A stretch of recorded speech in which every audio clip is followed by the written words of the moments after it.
Faith, a double-edged sword. Let's talk about faith. Not the everyday kind of faith, like trusting your alarm to go off at 7 a.m. or believing your car will start when you turn the key. No, we're diving into the deep, mysterious waters of religious faith. And yes, there's a big difference between the two.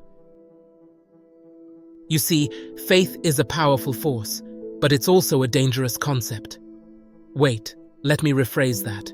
Religious faith is a dangerous concept. Why?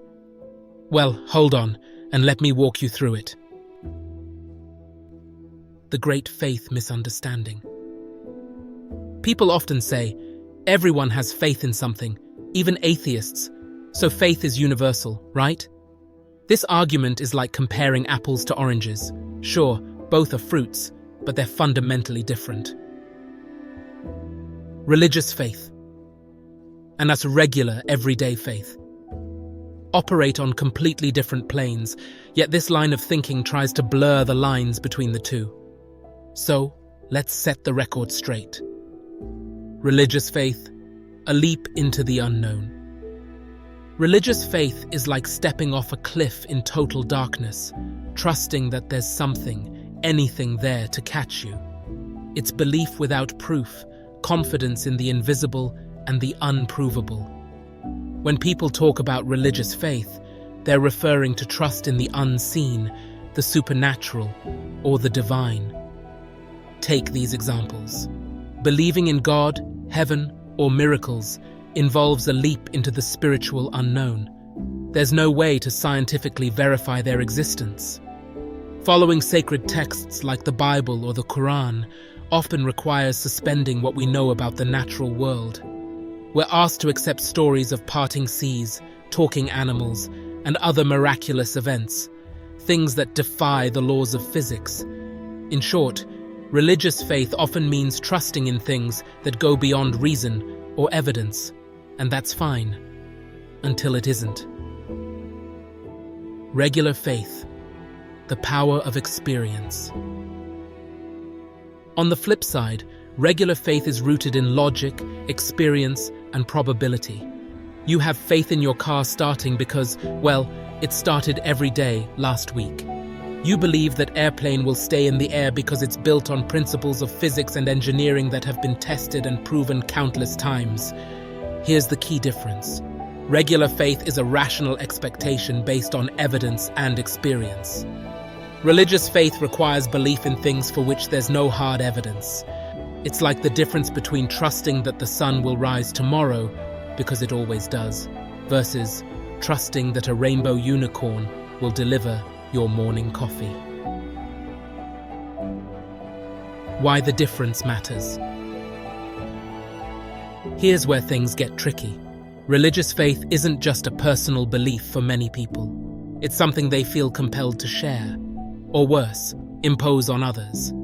And that's when faith goes from being a private matter to a public concern.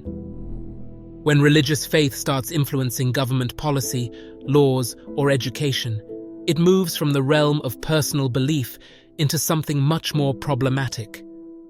Think about the many moments in history when religious doctrines shaped the way entire countries were run, where laws were based on sacred texts instead of logic, fairness, or evidence.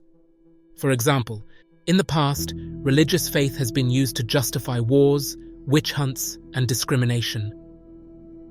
Even today, we see laws around the world that limit rights, from LGBTQ+ freedoms to women's reproductive rights, all justified by religious doctrine. Faith is personal, until it's not. When religious faith becomes the foundation for controlling others or justifying harm, it's no longer a harmless belief. It becomes a tool for oppression. Faith versus evidence, a crucial distinction. The next time someone tries to tell you that faith is faith, whether you're trusting your plane won't crash or trusting in divine intervention, remind them there's a world of difference. Religious faith can be powerful and meaningful for the individual, but it can't be defended by comparing it to the everyday, rational faith we use in our daily lives. Regular faith adapts to evidence and can change when things don't go as expected. If your car doesn't start, you adjust your belief.